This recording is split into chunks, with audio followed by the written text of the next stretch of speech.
Debarati Allen পার্কের ছবিটা ঠিক কিরকম আমরা দেখতে পাচ্ছি, তুমি যেখানে দাঁড়িয়ে রয়েছো তার পাশ দিয়ে কাতারে কাতারে মানুষ হেঁটে যাচ্ছেন।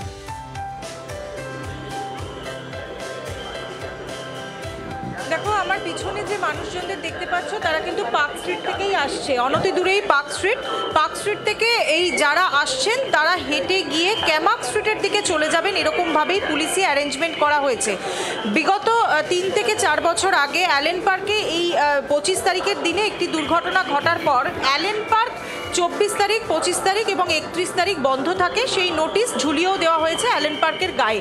অ্যালেন পার্কের একদম সারাউন্ডিংস যে অঞ্চল, সেই অঞ্চলটা কিন্তু নো ম্যানস ল্যান্ড করে দেওয়া হয়েছে পুলিশের পক্ষ থেকে। সেখানে কিন্তু কোনো রকমভাবেই কোনো মানুষজনকে প্রবেশ করতে দেওয়া হচ্ছে না। পার্ক স্ট্রিট থেকে যারা আসছেন তাদেরকে ঘুরিয়ে ক্যামাক স্ট্রিটের দিকে পাঠিয়ে দেওয়া হচ্ছে, কারণ পার্কের জায়গা অত্যন্ত ছোট। পার্কের যে অনুষ্ঠান, সেই অনুষ্ঠান চলবে শুধুমাত্র এই 24, 25 এবং 31 তারিখ বাদ দিয়ে বিভিন্ন দিনগুলোতে 1 তারিখ পর্যন্ত। স্বভাবতই এই জায়গাটাতে মানুষের প্রবেশ রেস্ট্রিক্টেড করা হয়েছে।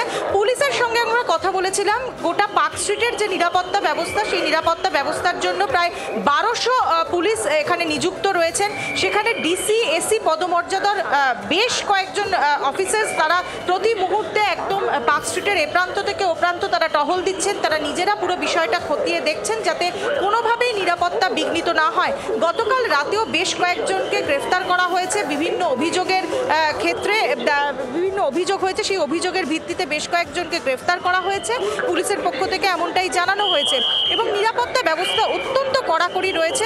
তবে সব মিলিয়ে সাধারণ মানুষ একদিকে যেমন 24শে ডিসেম্বর রাত থেকে এই পার্ক স্ট্রিটে আসতে শুরু করেছেন। পার্ক স্ট্রিটের যে আলোয় মোড়া একদম জমকালো একটা ক্রিসমাস ইভের শহর, সেটার একদম উত্তাপ নিতে এই শীতের, যদিও তাপমাত্রা খুব একটা বেশি নেই, তা সত্ত্বেও শীতের রাতে এই আলোর উত্তাপ গায়ে মাখতে পার্ক স্ট্রিট মুখী বাঙালি।